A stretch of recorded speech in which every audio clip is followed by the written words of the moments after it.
This is an A-level statistics question on the normal distribution. The lifetime L hours of a battery has a normal distribution with a mean 18 hours and a standard deviation 4 hours. Alice's calculator requires 4 batteries and will stop working when any one calculator reaches the end of its lifetime. Part A, find a probability that a randomly selected battery will last for longer than 16 hours. Now, it's always good practice to draw out the normal distribution and the areas and things like that. So I can see here that the battery has a mean of 18 hours and a standard deviation of 4 hours. So I'm just going to do a sketch of this normal distribution. So L along this axis, the length of time the battery lasts. Here's my normal distribution. We'll put the mean in the center here as 18 and a standard deviation of 4. And we want to find a probability that a randomly selected battery lasts more than 16 hours. So that means it's about finding this area here. So using normal CD on our calculator with a lower value of 16, upper value, I just put 9999 in, as long as it's at least 5 standard deviations away from the mean. So a minimum upper value of 38, 18 plus 5, lots of this standard deviation. Mean 18, standard deviation of 4. So the full answer that I get, that the probability that the life of a battery will be longer than 16 hours is equal to 0.691462 and so on, and would give that answer to 3 significant figures. So I'm going to give that answer as 0.691, and I'll just put here 3 SF. At the start of her exam, Alice puts 4 new batteries into her calculator. She has used her calculator for 16 hours but has another 4 hours of exams to sit. Part B, find a probability that our calculator will not stop working for Alice's remaining exams. So actually, this is the question we need to try and find the answer to. That all 4 batteries must last for another 4 hours, given that they have already been used for 16 hours. Now let's start with one battery. For one battery to last another 4 hours, its lifetime must be at least 20 hours, because remember, it's already been used for 16 hours already. And because we have given that here, it's a conditional probability. So we're going to write our probability like this. What's the probability that the lifetime is going to be at least 20 hours, given that the battery has already been used for 16 hours? So remember, this is only going to be for one battery. So let's do that first.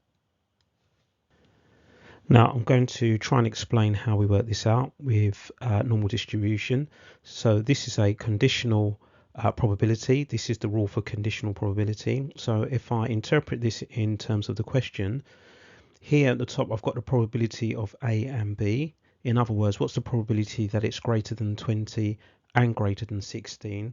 Well, that's the overlap of both areas. That's just this bit here. So this bit is the probability that it's greater than 16 and greater than 20. So actually what's going to go at the top of my working is basically going to be the probability that the lifetime is greater than 20 over the probability of B. Okay, so B in this case is the probability that it's greater than 16. So that's going to be my denominator. So the probability that a lifetime is greater than 16. So remember, we're only doing this for one battery. So let's work this out. Okay, so my numerator is 0.30853 and so on. And then my denominator, well, we work that out in part A. So that's going to be this decimal here. So 0.691462. Let's do that division and see what we get. We'll try and use the answer button and get exact values where we can. So I get 0.4462 and so on. Now remember, this is only for one battery. Now for all 4 batteries to last the 20 hours, a minimum of 20 hours. It basically means we need 4 successes. So this to the power 4. We want this probability for battery 1, the same probability for battery 2 and battery 3 and battery 4. So 4 successes, no failures with any batteries.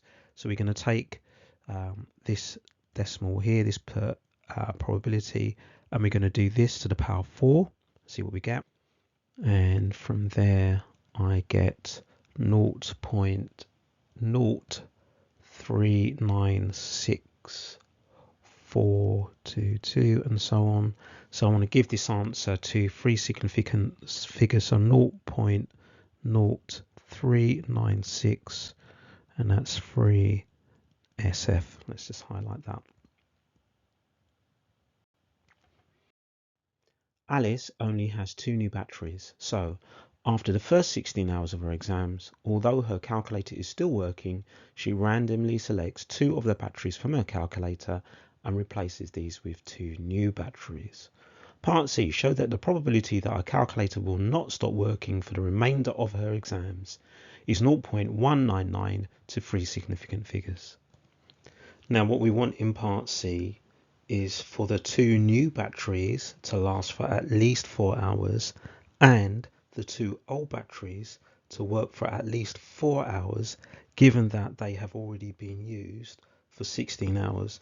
Now you may recognize this part here, because basically this is what we worked out in the previous part of the question. So actually that probability is already here. The probability that they're going to work for another 4 hours, so at least 20 hours in total, given that they've already been used for 16 hours. So this part of the probability we already have. It's this part we don't yet have, the probability that 2 new batteries will last for at least 4 hours. So let's start by working out the probability that 1 battery will last for at least 4 hours. So I'll write that as the probability that the life of a battery will be more than 4 hours. Now that probability is quite high, as we would expect, because it's a new battery, so it's 0.999767 and so on. So we want success on the 2 new batteries, so that's going to be 0.99967 number.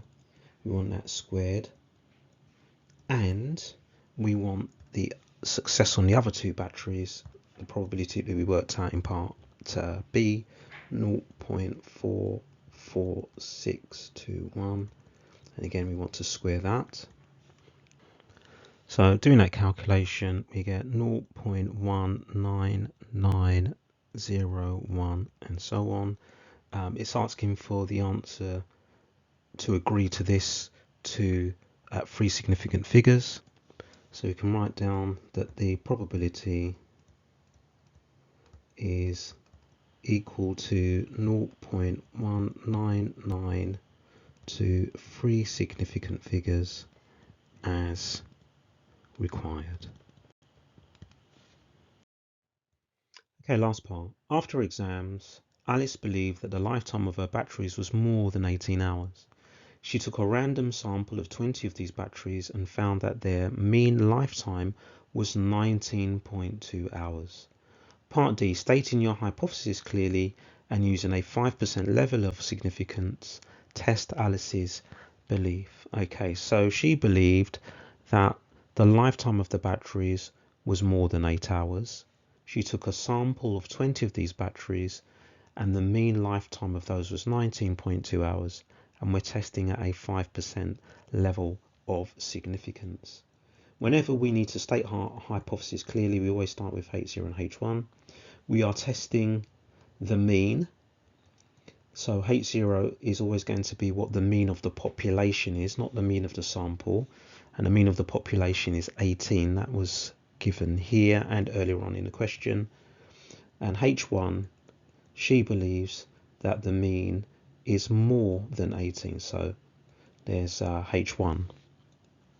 Now I always like to draw diagrams with these types of questions so I can see what's going on. So this is going to be the sample mean, which is normally distributed. The mean of my sample mean is always going to be the mean of the population, and the standard deviation of my sample mean is the standard deviation of the population, which is 4, divided by the square root of the sample size, which is 20.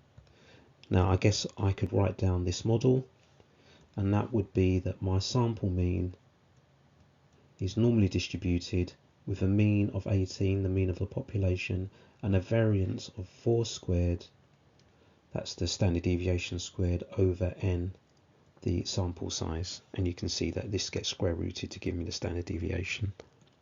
Now from my sample, the mean lifetime was 19.2, so I'm going to mark that on my diagram, 19.2 hours here. Now there are two ways that I can do this question. I can either find this area here to the right of 19.2 and compare it with 5%, or I can use 5% to work out what the critical value is and use that to tell me again whether 19.2 is in the critical region.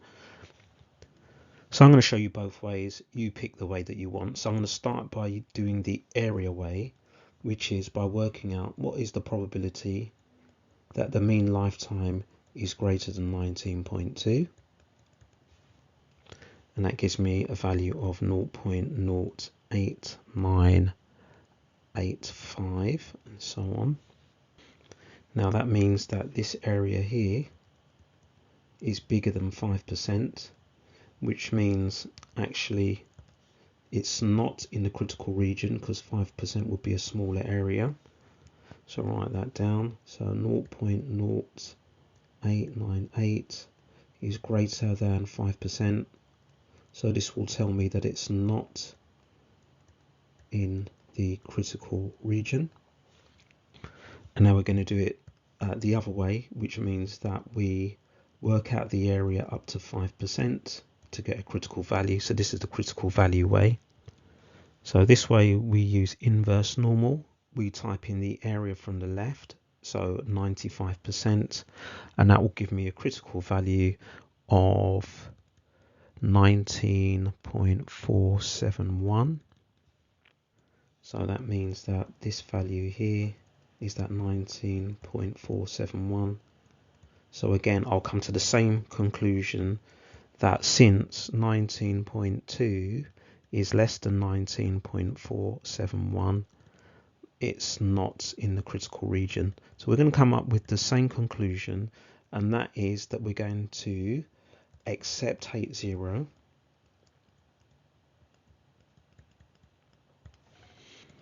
which means that we can say that there is insufficient evidence to support Alice's belief, and Alice's belief was that the mean time is more than 18. We've accepted H0, which means we can't support her belief. There's insufficient evidence, there's not enough evidence to support that the mean time is greater than 18 hours.